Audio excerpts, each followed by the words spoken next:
Hello, and welcome to this training on LN 10.4 Purchase Requisition Conversion Workbench. This is part of the overall LN 10.4 rollout training. I am Patrick Noblet, Business Analyst for LN. Hello, and welcome to this training on 10.4 Purchase Requisition Conversion Workbench. The intended audience is those associated with pre-sales, consulting, and support. Prerequisites that you should know is the basic purchase requisition flow in LN, as the outcome, the conversion step, is just one step in the overall flow. The agenda for this training is why did we create a purchase requisition conversion workbench? What are the business requirements and business problems we're trying to solve? Then we'll go over what is the solution, high-level overview of what the workbench does, and then some specific details about it. And of course, then we'll summarize at the end. The business requirements / problems, business problems that we're trying to solve are that the purchase requisition conversion session itself is not very user-friendly for high volume or even just regular, because you have to kind of go to each record and look. Either that or look at each record one off at a time and then run a batch session.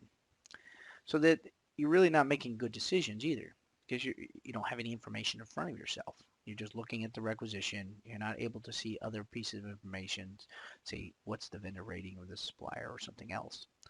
And then the ability of saying, what does the buyer have to do today? How do I know what's the priority of what I'm looking at versus what's due to be processed tomorrow or even maybe later in the week or even next week? So what's the urgency? What's the overall workload? So those are the two key criteria business problem requirements we're trying to solve. Requisition conversion workbench objectives. The requisition workbench is to make life easier for converting requisitions for a buyer and to hopefully give them some decision-making tools. That when you have a lot of requisitions to process, to convert, meaning there's a whole mess that have been approved, now I've got to decide on how to consolidate them and organize them and make decisions on them for conversion to purchase orders or RFQs, that should be easy when you have a lot of records to deal with. And that ultimately the buyer needs better information at their fingertips. They need to be able to sort and search what's the highest priority things, what's the stuff that needs to have happened today, what if I was away for a day and there's stuff that I didn't act on yesterday and they're late, how to prioritize that and be able to see those, requisitions for a given buyer so that I can see my own when I'm logged in, but I might be able to see others if that makes sense because somebody's away.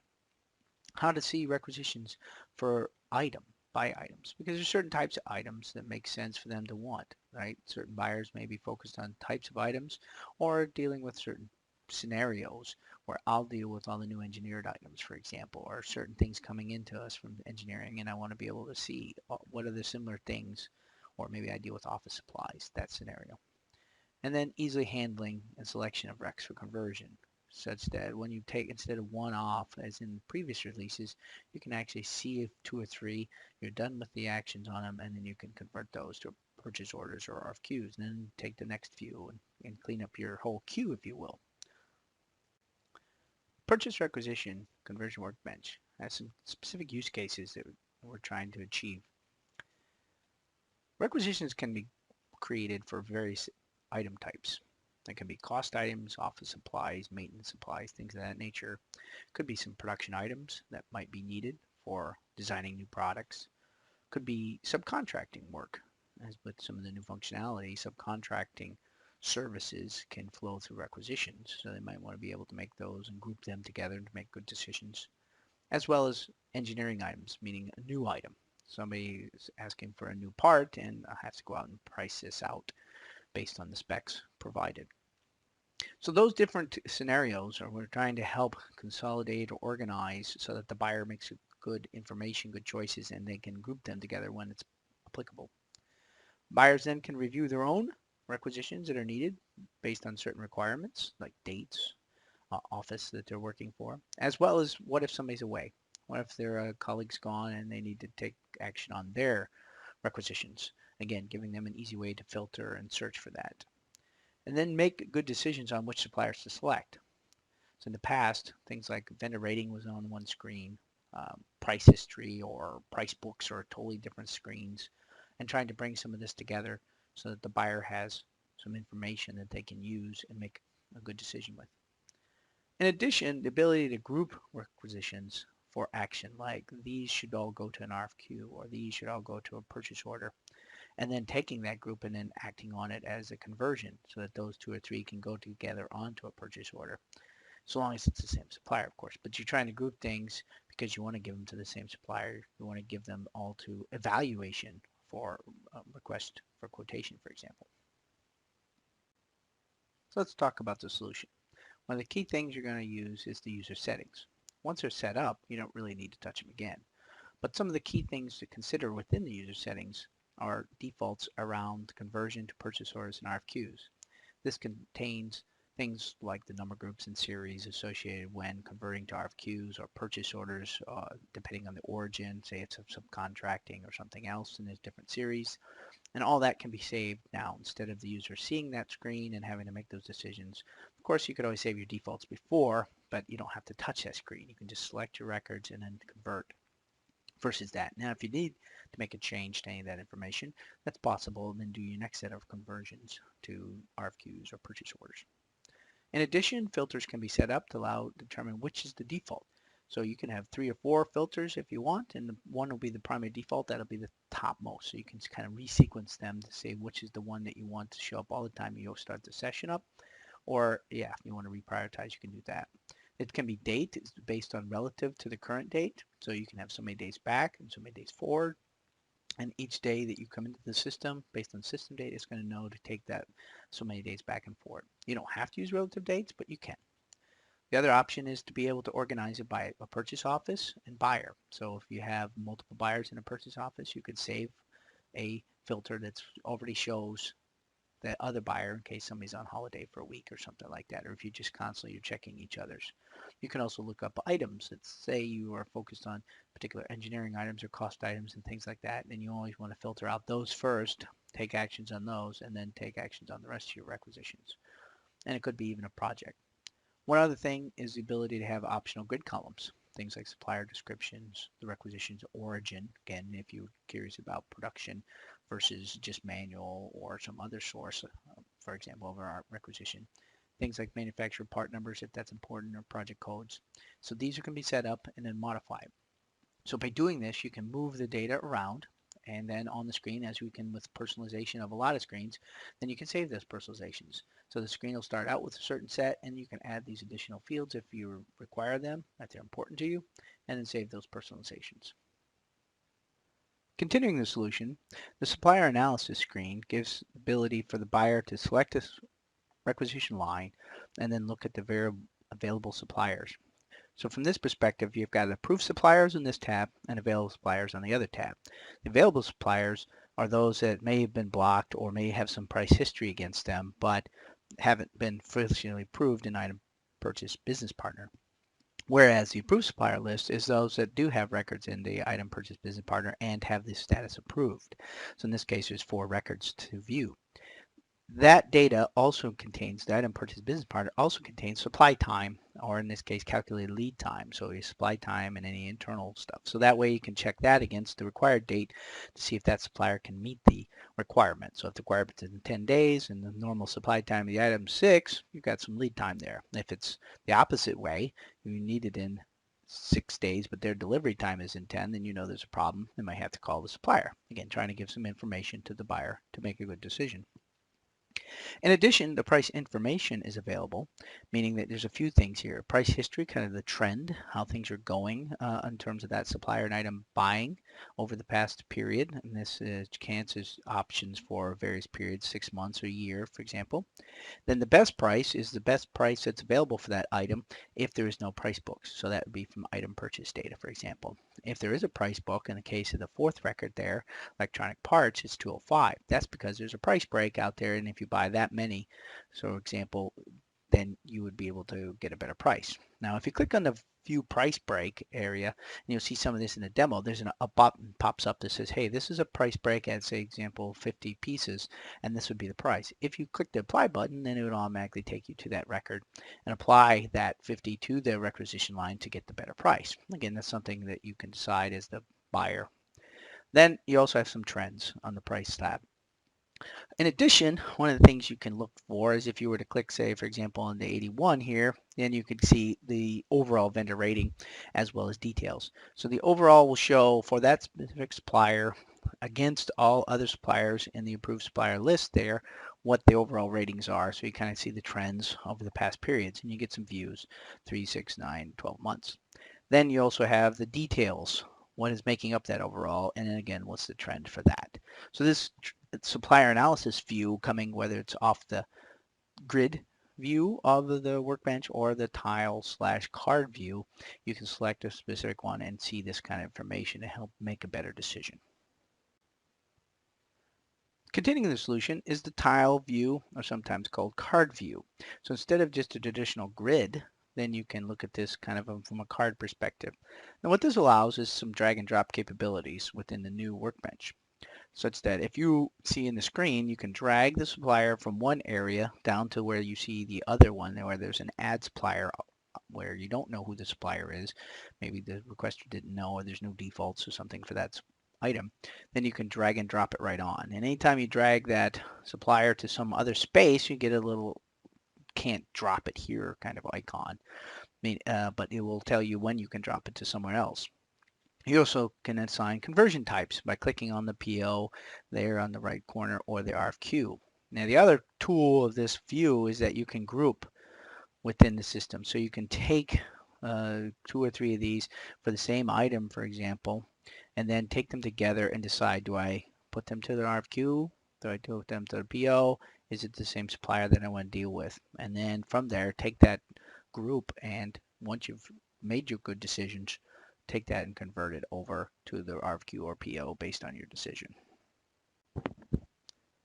In summary, the Requisition Workbench was made to make requisition conversion easier and provide buyers with useful information to get good decision making, and to help with high volume conversion of requisitions. So the user can pick dates and ranges and see what the applicable ones are, and then take their appropriate action.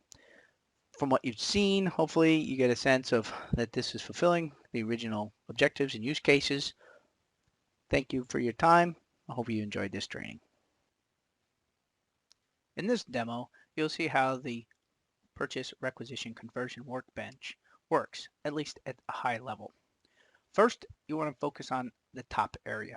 The top area has a number of filtering factors. Let's start with the easiest.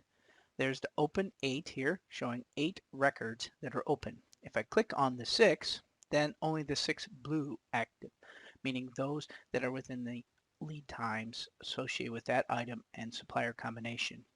If I click on overdue, these mean that these requisition lines should have been processed earlier. In this case, actually the due dates are showing -1, so they're a day behind, depending on how long it takes for the buyer or whoever's performing this function to move that. Going back to the list, then you see all open 8 records. In addition, there's other filters that give you windows. These are created based on user settings that you can save, where it has a relative date, and you can see that more on some other slides. The other filter option is to pick a specific purchase office, buyer, or list of items or projects. In this case, with the item, it is the list of items available on the requisitions within the window that you're looking at. So in this case, these are the 4 items available, and you can filter on them. So for example, picking this, then you filter everything from that point to that point. And if you don't want to filter on anything, then you can put them back to the way it was and save that. Now, if those pre-filters can be selected as well up here to include certain buyers, the default for the session will always be based on your purchase user profile, but in case a buyer has to review somebody else's work because they're on holiday or whatever, then they'd be able to pick from a different office potentially or a different buyer to see what their requisitions are. As well, the user can set up his own request dates. The system will default based on the filters, but the user can manage that. In addition, to the left is the refresh bar or undo and the save button, and then this is the convert. So if you select a specific record, then that would, and it has a choice over here of certain conversion type, in this case RFQ or purchase order, then you can convert that record. You can select multiple records to convert at one time once appropriate decisions have been made by the buyer. In addition, all of these filter fields can be used as well. So if you're interested in filtering on, for example, just a quantity of 10 and you hit enter, then that's the only record seen. There's also choices throughout this, as with a lot of the standard sessions, greater than, equal to, etc. Any field that you filter on will also be carried over. Then this is the grid view into the tile view, and then I'll show you the tile view in a second. But the idea is that any filtering here will move between the two navigational schemes. One of the key things to consider is obviously the conversion type. So picking RFQ or PO, clicking on that, it changes it. So that's why you can decide how to do that. In case you don't know who the supplier is, then you can click on this record. One of the other features is the ability to select, for example, a supplier or all the list of approved suppliers for this record. So if you click on this icon for the details, then it shows you the list of approved suppliers. In this case, there are 3, meaning that there's an item, purchase business partner record, showing that that supplier and item combination is approved. In this case, there is the vendor rating, which is the score. And then from the vendor rating, you can click on that to see the more details of that vendor rating. So what is the current period vendor rating information based on the 5 criteria that have been associated with this? That's a implementation decision, of course. And then the other vendors and what they're showing. So kind of a trend over the past 6 or 12 months, 3, 6, 9, 12 months, the trend for that specific overall score. So even though you're selecting the one is in the blue, then the other 2 or 3 or how many of their other approved will be visible on the overview graph. These are specific to that specific vendor. Also, you have the ability to see if there's a price break based on price book setup. If there is a price break, it will show here. And then from this, you can select the quantity that the new price break is coming. So in this case, 1 piece and 50 seems far apart. You might not want to apply that. But if this quantity was more like 35 or 40, then it makes more sense maybe to buy that extra 15 to get the discounts. It also shows the supply time, which is coming from the item business partner record, the calculated supply time, and the price history. So from the price history, you can see the trend right now for that item as it converts into base euros as it's coming across. The best price tends to be the price that is an item purchase if there is no price book. So in this case, item purchase is saying it's 210. These price books are showing that 25 is the better price, or 91.80 in this case. And then you get a trend analysis. In addition, from this view, grid view, there's also a tile view. The tile view allows the users, because something has changed, you see this little exclamation here, so you can save the record, and then that'll go away. Anytime a record is changed. Now the tile view gives you a little different view, or the card view. So in terms of suppliers, if there's a case I don't have a supplier associated with this, then I can select this, drag and drop, and add it to that supplier list. And then, but if I were to drag and drop somewhere else, it tells me I can't do that. Notice by doing that, you see the star telling you that the data has to be saved, and then saving that. And anytime you can hover over it. Now in this case, this red exclamation is that somebody put in the requisition with just text, which is possible. But in order to convert to a purchase order, then an item has to be selected, which is possible. Now, anytime in the tile view, you can select the modified data, and then you can select any of this information here. You can also select the PO or RFQ at that point, or zoom on the specific suppliers. If you're done with this selection, of course, you saved it. Now, one of the features here is the ability to group.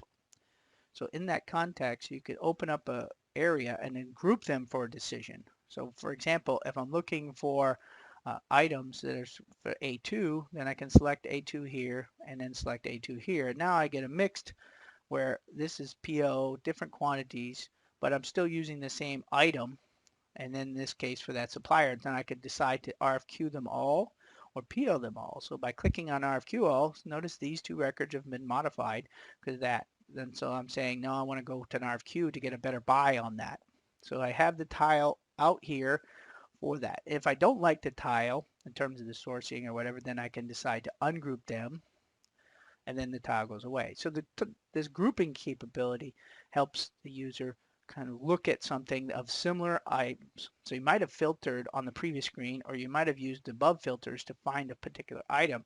See that multiple people need that item from different departments, or even the same people in the same department, but maybe some other internal projects are driving their request for 2, someone else needs 3, and then you could kind of put them together, whether it ended up on the same purchase order with 2 lines tying to that, or 1 line with 2 detail lines, depending on their need dates, right? When do they require these, or other information of that kind. But then you can kind of organize them a little bit to see what the total might be in terms of what you're trying to send to an RFQ for getting quotes back from suppliers or deciding to convert.